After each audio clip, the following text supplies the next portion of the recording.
What is up, guys? This is CJ bringing y'all a Destiny video. I'm giving you guys an update on what is coming to Destiny today through this 2.3 update. And with this update, it's going to be really focusing on the Hunter, but it does focus on the Titan and Warlock and guns as well. But I'm just going to go over the changes to the classes, and then I will do a separate video on the weapons. For grenades, swarm grenades, under the gunslinger, increase arm radius by 0.5 meters. Swarm grenade detonation damage increased by 7%. Trip mine no longer attaches to enemies, instead arms on impact them bounces. Trip mine damage reduced by 3%. So trip mine has been changed. It was never made to actually stick to people. It was just made to be set as a trap. For gold gun, base damage increased by 50% and an additional 30% against AI combatants. Deadeye now increases gold gun damage by an additional 30%.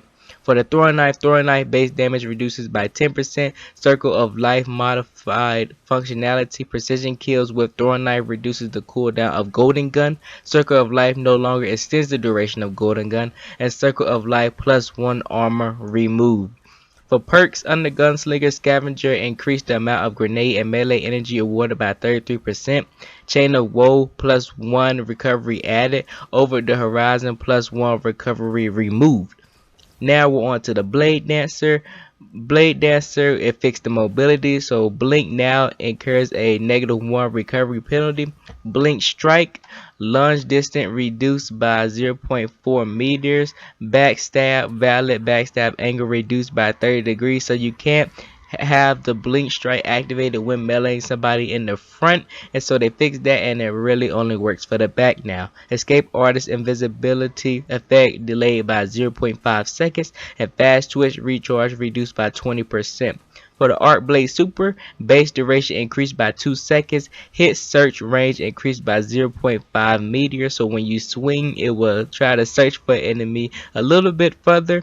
Added a 0.8 second cooldown between Arc Blade swings while airborne, so you can't spam blades all the time. Energy cost per swing increased by 20%, but if you land a hit it would decrease by 20%. Now for the Night Stalker subclass, grenades, spike grenade damage impulses per second reduced to 5 from 10. Spike grenade damage per impulse increased by 100. Total damage unchanged. Now Shadow Shot, they felt as if Shadow Shot should automatically activate. The suppression part of it should automatically activate on hit. So Shadow Shot now applies the suppression effect on impact. Smoke, this really needed the biggest nerf, and it got a nerf as well. Impact damage increased by 34%. Impact suppression and damage over time duration reduced by 1 second. Jump suppression removed from initial impact status effect, so now you can jump out of the suppression smoke. Base smoke cloud duration increased by 1 second, and venom cloud duration increased by 1 second. And venom jump suppression removed from cloud status effect, so yes, you can jump when in venom as well. Vanish in smoke +1 agility removed, so you don't get increased agility when using vanish and smoke. And snare cloud duration increased by 1 second. Now the perks in Night Stalker, courage of the pack now increases recovery armor agility by 2 per stack. Courage of the pack now stacks 3 times. Lockdown increases smoke duration by 2 seconds plus 2 additional seconds with the snare upgrade. Predator now reduces the cooldown of Shadow Shot ability. Shade Step move to a single dodge on a 3-second cooldown, so you can't spam Shadow Step anymore.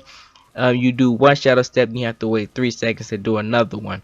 Now there was also changes to other subclasses, like I said as well. The Defender Spike Grenade got the same treatment as the Night Stalker's version, and the Void Walker Blink ability received the same trade-off as the Blade Dancer's version as well. The Twilight Garrison Exotic Armor, which was created similar problems to the Shade Step, has been adjusted in the same manner. So once again, when using the Twilight Garrison, once you dash, you have to wait 3 seconds to dash again. To go in more detail on other classes, spike grenade damage impulse per second reduced to 5 from 10. Spike grenade damage per impulse increased by 100%. Total damage unchanged. Twilight Garrison moved the tactical air support ability ability to a single dodge on a 3-second cooldown.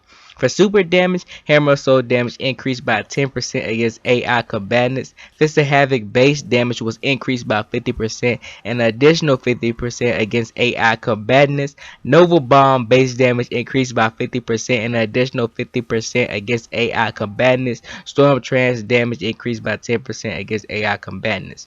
Now, Sunbreaker did get a buff. Hammer travels speed increased by 1.3%. Hammer of Soul detonation radius increased by 10%. And for Sunsinger, it did get a nerf. Now I am a warlock, but Sunsinger did deserve a nerf. And so Firebolt increased arming time by 0.2 seconds.